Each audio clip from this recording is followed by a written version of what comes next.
केवल एक बापू परीक्षा केंद्र में अगर आप एग्जाम को कैंसिल करते हैं तो ये फिर से वो नॉर्मलाइजेशन का मामला होगा। जो मांग सरकार से आयोग से कर रहे हैं अगर वो जायज़ है तो हम लोग का साथ दे।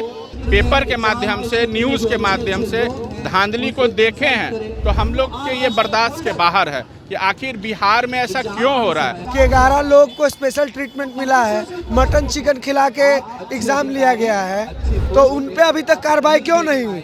बीपीएससी के द्वारा आयोजित की गई 17वीं पीटी की परीक्षा में बड़ा धांधली का मामला सामने आने के बाद अब बीपीएससी अभ्यर्थी जो हैं सड़कों पर सत्याग्रह करने के लिए पिछले 2 दिनों से बैठे हुए हैं। लगातार जो है एक के बाद एक अन्य राज्यों से शिक्षक व छात्र नेता जो हैं इनके समर्थन में पहुंचने लगे हैं। अभी हमारे साथ यूपी से चलकर एक छात्र नेता यहाँ पहुँचे हैं और इस पूरे मामले को लेकर के क्या कुछ कह रहे हैं आइए सुनाते हैं। सर, क्या लग रहा है बिहार में जो बीपीएससी के द्वारा जो एग्जाम लिया गया इसमें जो अराजकता है अब लोग विरोध कर रहे हैं, सत्याग्रह आंदोलन कर रहे हैं, क्या मांग है आप लोगों की? आप कहाँ से आए?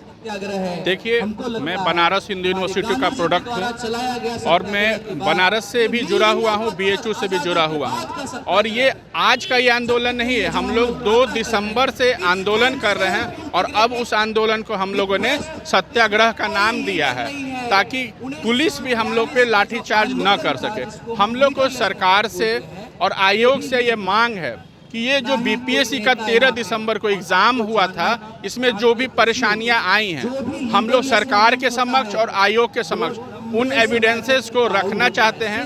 अगर उन्हें ये लगता है कि हमारा एविडेंसेस सही है, वैलिड है, तो इस पूरे एग्ज़ाम को कैंसिल किया जाए। क्योंकि केवल एक बापू परीक्षा केंद्र में अगर आप एग्जाम को कैंसिल करते हैं तो ये फिर से वो नॉर्मलाइजेशन का मामला होगा। क्योंकि एक स्टूडेंट हो सकता है इजी क्वेश्चन को सॉल्व करके आगे बढ़ेगा और किसी को हो सकता है हार्ड क्वेश्चन मिले। इसलिए जो भी मेरे बातों को सुन रहे हैं, जो भी बच्चे सुन रहे हैं, जो बीपीएससी के जेन्युइन कैंडिडेट हैं, हमारे सत्याग्रह में आए, इसमें सम्मिलित हों। और ये जो पूरे बिहार में आप लोग खुद देखिएगा, आप लोग मीडिया पर्सन हैं, हम लोग से ज़्यादा जानते हैं। जब भी हम लोग पेपर खोलते हैं सुबह में, कभी न कभी किसी का पेपर लीक हो जाता है, कोई गिरफ्तार हो जाता है, कोई संजीव मुखिया का नाम लेता है। तो इतना बड़ा धांधली अगर बिहार में हो रहा है तो ये एक डरने वाली बात है। केवल बीपीएससी का भी ये मामला नहीं है, ये पूरे एजुकेशन का मामला है। बिहार इसमें बदनाम हो रहा है। कहीं न कहीं हमारे मुख्यमंत्री साहब जो सुशासन बाबू हैं वो भी बदनाम हो रहे हैं। इसलिए हम लोग का रिक्वेस्ट है हमारे सत्याग्रह में सभी लोग सम्मिलित हो। वो मीडिया कर्मी हो सकते हैं, वो इंजीनियर हो सकते हैं, वो डॉक्टर हो सकते हैं, क्योंकि हो सकता है डॉक्टर का बेटा भी बीपीएससी का तैयारी करेगा तो वो भी इस स्कैम को देखेगा और इस परेशानी को देखेगा। इसलिए अगर हम लोग, आप लोग को लगता है कि हम लोग जो मांग सरकार से, आयोग से कर रहे हैं अगर वो जायज़ है तो हम लोग का साथ दे और कृपया करके हम लोग का साथ दे। आपको आखिर यूपी से क्यों आना पड़ गया? यूपी में मेरा कॉलेज है और मैं रहने वाला हूँ बिहार का, तो ये इसलिए आना पड़ा है क्योंकि हम लोग परेशानी में। मैंने बीपीएससी का एग्ज़ाम इससे पहले भी दिया है, लेकिन जिस तरह से इस बार हम लोग पेपर के माध्यम से, न्यूज़ के माध्यम से धांधली को देखे हैं तो हम लोग के ये बर्दाश्त के बाहर है कि आखिर बिहार में ऐसा क्यों हो रहा है। अगर हो रहा है तो इसके लिए एक जांच बैठाया जाए, एक कमीशन बैठाया जाए। नहीं लगता है कि आयोग की इस गलती के कारण आज पूरे देश भर में बिहार की किरकिरी हो रही है? ये बिल्कुल बिहार की किरकिरी हो रही है। बिहार जो लोकतंत्र की जन्मस्थली है, बिहार जो पूरे दुनिया में पहले विश्वविद्यालय नालंदा विश्वविद्यालय को दिया है, आज उस बिहार को बदनाम किया जा रहा है। मैं फिर से बोलना चाहूँगा, हम लोग पेपर खोलते हैं, कभी दरोगा का क्वेश्चन पेपर लीक हो जाता है, कभी बीपीएससी का क्वेश्चन पेपर लीक हो जाता है, कभी सिपाही का क्वेश्चन पेपर लीक हो जाता है। तो क्या सरकारी एग्ज़ाम का जो हम लोग तैयारी करते हैं वो तैयारी करना छोड़ दें? और मैं ये कहूँगा कि ये अब मामला केवल बीपीएससी तक नहीं है, पूरे बिहार के शिक्षा तंत्र का ये मामला है। सरकार में बहुत सारे अच्छे और ईमानदार मंत्री भी हैं, उनसे भी हम लोग का दरख्वास्त है कि हम लोग का समर्थन करें। जो भी सरकार में बैठे हुए ईमानदार हैं वो भी हमारा समर्थन करें, और जो भी आईएएस हो, आईपीएस हैं, अगर उन पे करप्शन का चार्जेस है तो तुरंत उन पे स्पीडी ट्रायल करके उन्हें सस्पेंड किया जाए और हम लोग का एक फेयर एग्ज़ाम हो।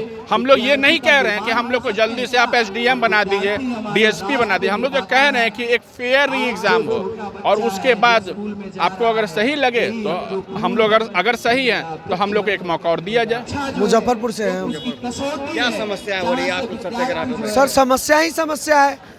दैनिक भास्कर ने रिपोर्ट दिया कि 11 लोग को स्पेशल ट्रीटमेंट मिला है, मटन चिकन खिला के एग्ज़ाम लिया गया है, तो उन पे अभी तक कार्रवाई क्यों नहीं हुई?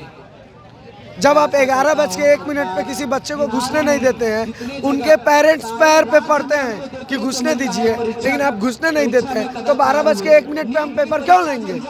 इसका जिम्मेवारी कौन लेगा? जो हार्ट अटैक हो गया है, बापू परिसर के जो इंचार्ज थे, उनका जिम्मेवारी कौन लेगा?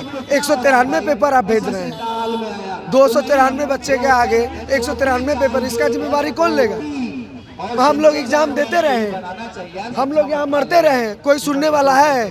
कोई सुनने वाला नहीं है। हमारा कोई नहीं है। बिहार बर्बाद हो चुका है इन चंद जाति के नेता से और चंद ऐसे लोगों से जो बिहार को बेच देना चाहते हैं। एक एक सीट बिक जाना चाहता है यहाँ पर। आप लोग क्या चाहते हैं? हम लोग चाहते हैं कि निष्पक्ष जांच हो इस बात को। और 11 लोग जो स्पेशल ट्रीटमेंट, जहाँ कहीं कोई बोल रहा है कि औरंगाबाद में माइक से अनाउंस हुआ है, कहीं बोल रहा है कि मुंगेर में सेंटर पे कुछ लोगों को ज़्यादा टाइम दे दिया गया है, कहीं कुछ बोला जा रहा है, तो बताइए, आप ही बताइए क्या करे आदमी। तो क्या लगता है कि ये पूरा जो परीक्षा हुआ है पूरे बिहार में भ्रष्टाचार की भेंट चढ़ा है? एकदम भ्रष्टाचार। 67वीं पीटी का परीक्षा जो हुआ था, अभी से 2 साल पहले की बात है, उसका पेपर लीक हुआ था, वो एग्ज़ाम कैंसिल हुआ था। उसमें कितने लोग दोषी लोग को सजा हुआ, जरा बताइए। एक भी दोषी को सजा हुआ? गरीब का बच्चा जो रिक्शा चालक है, जो कौन बच्चा आयोग का तैयारी करता है, बताइए। क्या चाहते हैं? हम लोग चाहते हैं कि री एग्ज़ाम हो, BPSC चेयरमैन इस्तीफा दे और जिम्मेवारी सुनिश्चित होनी चाहिए कि आखिर कौन है। माननीय मुख्यमंत्री जी से आशा है और किसी से नहीं है। BPSC अभ्यर्थी भी हैं। जिस तरह का आंदोलन आप लोगों का चल रहा है, उसमें अन्य राज्यों के भी शिक्षक शामिल हो रहे हैं। क्या लग रहा है नहीं कि बिहार की छवि धूमिल हो रही है पूरे देश भर में? और BPSC द्वारा आयोजित शिक्षक बहाली के दूसरे TRE2 और TRE3 ये दोनों के पत्र लीक थे। TRE3 के पहले 66वीं पेपर लीक कांड हुआ, 67वीं पेपर लीक कांड हुआ। तो बात कुल मिलाकर ये है कि BPSC ही नहीं और कई एजेंसी बिहार की, BPSC हो या केंद्रीय चयन पर्षद हो पुलिस की, या कांस्टेबल भर्ती की हो, दरोगा भर्ती की हो, यहाँ तक कि टेक्निकल आयोग भी हो, सब जगह से परीक्षार्थियों की हकमारी हो रही है। और जो व्यापार फल फूल रहा है, जैसा कि कई न्यूज़पेपरों ने उसका प्रमुखता से छापी है कि 500 करोड़ का व्यापार टर्नओवर प्रत्येक इस साल का, वो व्यापार फल फूल रहा है। अब कौन फल फुला रहा है? तो शिक्षा जगत और कोचिंग जगत के माफिया। आर्थिक अपराधिक इकाई ये भी बताने का काम करे कि 3-3 कोचिंग इंस्टीट्यूट कौन है, अगर उनके खिलाफ आपको एविडेंस मिला है तो आप कार्रवाई कीजिए। हम लोग तो लगातार डिमांड कर रहे हैं। एज ए स्टूडेंट और स्टूडेंट लीडर दोनों तरफ से हकमारी हो रही है। छात्रों की डिमांड एक तरफ से नहीं है।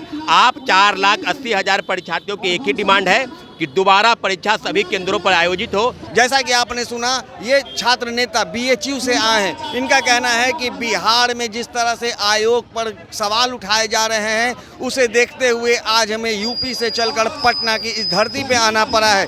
क्योंकि जिस तरह से किसी भी प्रतियोगिता परीक्षा में करप्शन का मामला उठता है तो वो उसमें बिहार का पहला नाम होता है, और जिसके कारण आज बिहार की छवि पूरे देश में खराब हो रही है। उस छवि को बचाने के लिए हम तमाम लोगों को एकजुट होने की आवश्यकता है, और इसी एकजुटता को करने के लिए आज उन्हें यूपी से पटना आना पड़ा है। और कह रहे हैं कि जो छात्र अभ्यर्थियों की जो मांग है वो बिल्कुल जायज मांग है, और ये सत्याग्रह के माध्यम से सरकार से वो संवाद करना चाहते हैं, और संवाद कर एक बार फिर से BPSC की परीक्षा को रद्द कर री परीक्षा लेने की मांग कर रहे हैं। सहयोगी अनिल के साथ ज्ञानेंद्र वर्मा, दर्श न्यूज, पटना।